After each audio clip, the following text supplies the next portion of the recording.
Namaste, Jai Hind.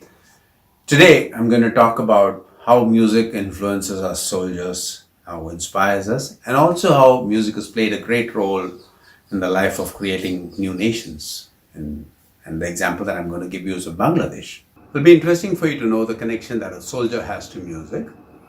And in fact, you must be wondering, soldiering is such a different art, you deal with weapons. But the fact is, right from our training, when we start our training with the bugle calls, to our battle cries, to the parade that you see in the Rajpath during Republic Day parade, or the beating the retreat, where soulful music is played when you call an end to the celebrations of the Republic Day, which you all are witness to.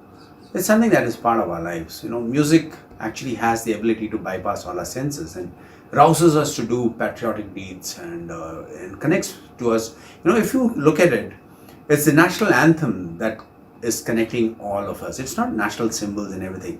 And every Indian proudly stands up, his hair stands up when he sings the national anthem, doesn't it?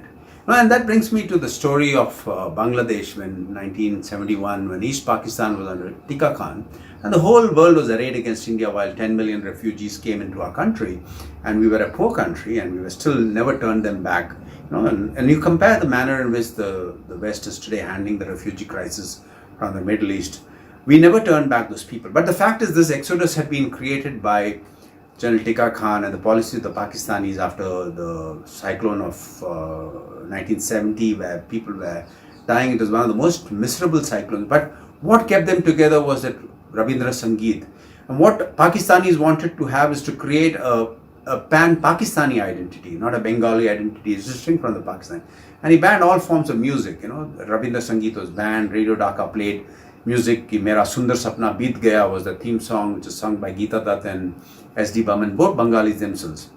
And then he kind of banned the music, and there was a kind of a thing. But that aroused more patriotism in those people.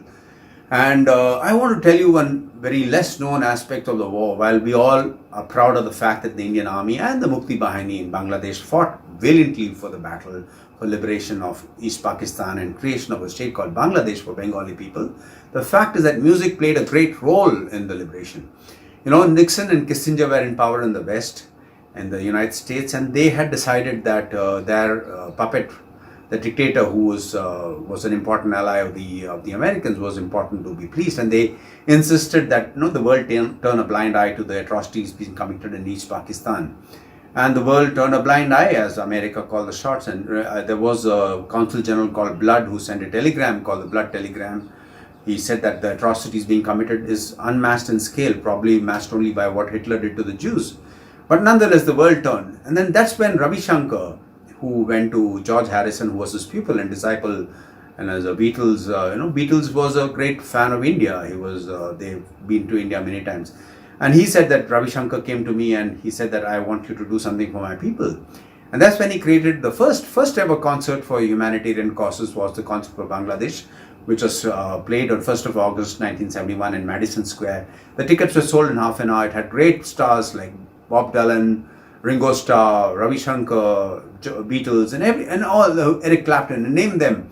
And Ravi Shankar says of the concert that till yesterday no one knew about Bangladesh. In 1 hour, the whole world knew about Bangladesh. And that is the power of music. We are for us soldiers and for every countryman. After 1962, when Lata Mangeshkar sang that beautiful song, "E Mere Watan Ke Logo Yaad Karo Kurbani," it is such a soul-stirring music, and our country identifies. You see, musicians can inspire people. Music transcends cultures, empires have fallen and gone, but music stays.